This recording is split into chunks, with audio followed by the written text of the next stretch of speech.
ನಡಿ ಈಗ ಶುರು ಮಾಡೋಣ. ಕೇಸರಿಯಿಂದ ಮನೋಲ್ಲಾಸ ಮನಸ್ಸು ಮತ್ತೇರಿ ಕುಣಿದಾಡಿದೆ ನೋಡು ಮನಸ್ಸು ಮತ್ತೇರಿ ಕುಣಿದಾಡಿದೆ ನೋಡು.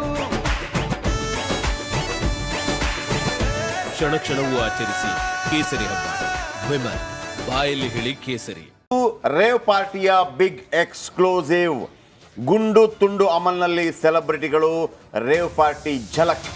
ರಿಪಬ್ಲಿಕ್ ಕನ್ನಡದಲ್ಲಿ ರೇವ್ ಪಾರ್ಟಿಯ ಎಕ್ಸ್ಕ್ಲೂಸಿವ್ ದೃಶ್ಯ ಇದೀಗ ನಿಮ್ಮ ಮುಂದೆ. ರೇವ್ ಪಾರ್ಟಿ ಯಾರು ಹೇಳ್ತಾ ಇದ್ರು ರೇವ್ ಪಾರ್ಟಿ ಅಂತಂದ್ರೆ ಈಗ ಪಾರ್ಟಿಗಳು ಎಲ್ಲ ಕಡೆ ನಡೆಯುತ್ತೆ. ಡ್ರಗ್ಸು ಮಾದಕ ದ್ರವ್ಯಗಳನ್ನು ಬಳಸಿ, ಮಾದಕ ದ್ರವ್ಯಗಳು ಅಂತಂದ್ರೆ ನಿಮಗೆ ಒಂದು ರೀತಿಯಲ್ಲಿ ನೋಡಿ, ಇದು ದೃಶ್ಯ ತೋರಿಸ್ತೀನಿ ನಿಮಗೆ. ಮೊದಲು ಮೆತ್ತಿಗೆ ಮಾತಾಡಿ ಮಾರೆ.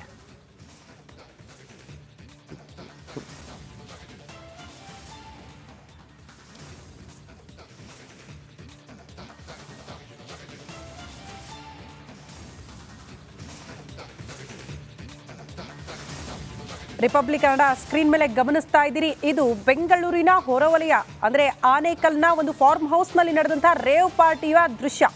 ಭಾನುವಾರ ಸಿಸಿಬಿ ಅಧಿಕಾರಿಗಳ ದಾಳಿ ಆಯಿತು. 100ಕ್ಕೂ ಹೆಚ್ಚು ಜನ ಆ ಪಾರ್ಟಿಯಲ್ಲಿ ಭಾಗಿಯಾಗಿದ್ರು. ಸೆಲೆಬ್ರಿಟಿಗಳ ಆದಿಯಾಗಿ ಕೂಡ ಅನೇಕರು ಭಾಗಿಯಾಗಿದ್ರು. ಹಾಗಾಗಿ ಅಲ್ಲಿ ಡ್ರಗ್ಸ್ ಸಪ್ಲೈ ಆಗ್ತಾ ಇತ್ತು ಅನ್ನೋದು ಕೂಡ ಖಚಿತವಾಯಿತು. 3 ಡ್ರಗ್ ಪೆಡ್ಲರ್ಗಳ ಬಂಧನ ಆಗಿದೆ.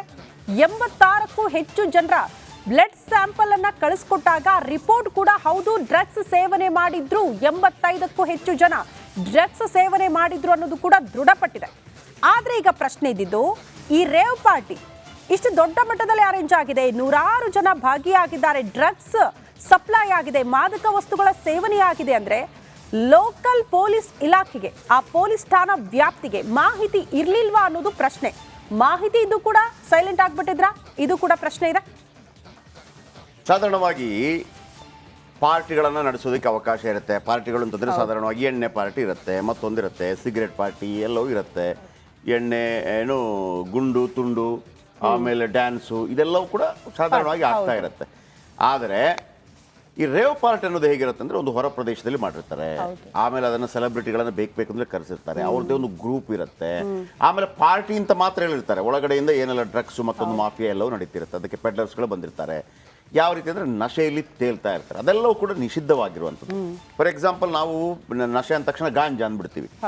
ಗಾಂಜಾ ಅನ್ನೋದಿದೆಯಲ್ಲ, ಈಗ ಬಹಳ ದೊಡ್ಡ ಮಟ್ಟದಲ್ಲಿ ಅದು ಕಾಮನ್ ಆಗಿಬಿಟ್ಟಿದೆ. ನಿಮಗೆ ಆಗಿದ್ರೆ ನಾವು ಕೇಳ್ಬೋದು ಗಾಂಜಾ ಬೆಳೆಯೋದನ್ನು ಯಾಕೆ ನಿಲ್ಲಿಸಬಾರ್ದು ಅಂತೇಳಿ. ಗಾಂಜಾ ಏನು ಬೆಳಿತೀವಿ ಅದರಲ್ಲಿ 90% ಔಷಧಿಗಳಿಗೆ ಯೂಸ್ ಆಗುತ್ತೆ. ಬೇರೆ ಬೇರೆ ಕಡೆ ಔಷಧಿಗಳಿಗೆ ಯೂಸ್ ಆಗುತ್ತೆ.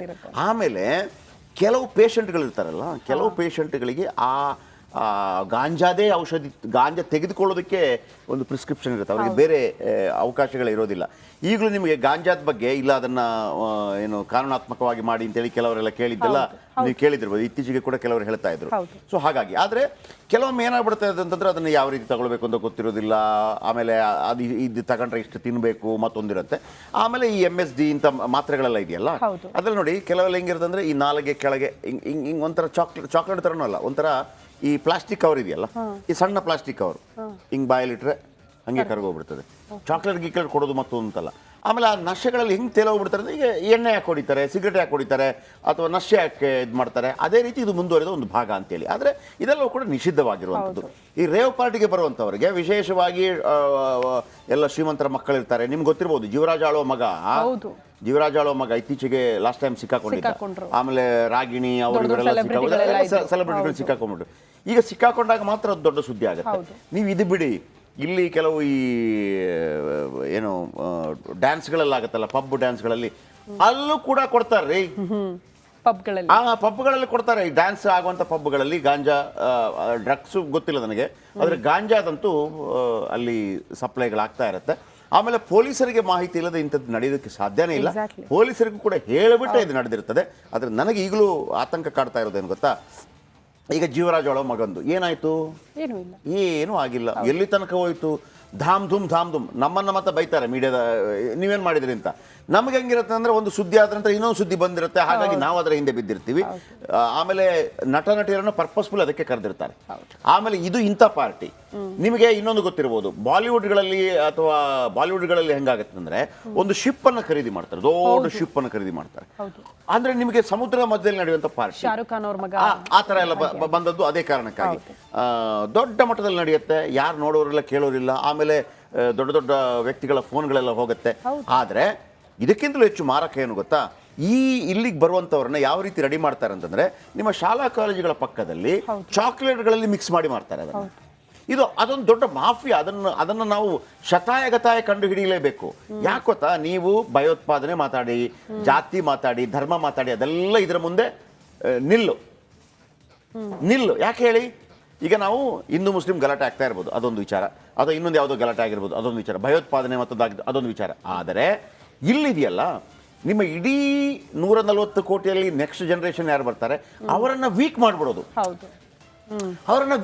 ಅವ್ರು ಯಾವುದಕ್ಕೂ ಸಲ್ಲದ ರೀತಿಯಲ್ಲಿ ಮಾಡೋದು. ನೀವು ಒಮ್ಮೆ ಡ್ರಗ್ ಅಡಿಕ್ಟ್ ಆದ ನಂತರ ಅವನಿಗೆ ಓದಿನಲ್ಲಿ ಆಸಕ್ತಿ ಇರೋದಿಲ್ಲ, ಸೈನ್ಸ್ ನಲ್ಲಿ ಆಸಕ್ತಿ ಇರೋದಿಲ್ಲ. ಎಲ್ಲಿಂದ ಸೈಂಟಿಸ್ಟ್ ಆಗ್ತಾನೆ, ಎಲ್ಲಿಂದ ಕ್ರಿಕೆಟರ್ ಆಗ್ತಾನೆ, ಎಲ್ಲಿಂದ ಡಾಕ್ಟರ್ ಆಗ್ತಾನೆ, ಎಲ್ಲಿಂದ ಇಂಜಿನಿಯರ್ ಆಗ್ತಾನೆ, ಎಲ್ಲಿಂದ ಅಬ್ದುಲ್ ಕಲಾಂ ಆಗ್ತಾನೆ? ಸಾಧ್ಯನೇ ಇಲ್ಲ. ಸೊ ಹಾಗಾಗಿ ಇದನ್ನು ಎಂತ ದೊಡ್ಡ ಪಿಡುಗು ಅಂತೇಳಿ ನಾವು ಮ್ಯಾನೇಜ್ ಮಾಡಬೇಕು ಅಂತಂದ್ರೆ ಸರ್ಕಾರ ಇದನ್ನು ಬಹಳ ದೊಡ್ಡ ಮಟ್ಟದಲ್ಲಿ ಕೇರ್ ತಗೋಬೇಕು. ಓಕೆ, ಸೊ ರೇವ್ ಪಾರ್ಟಿ ಬೆನ್ನು ಬಿದ್ದಿದೆ. ಈಗ ಪೊಲೀಸ್ ಪಡೆ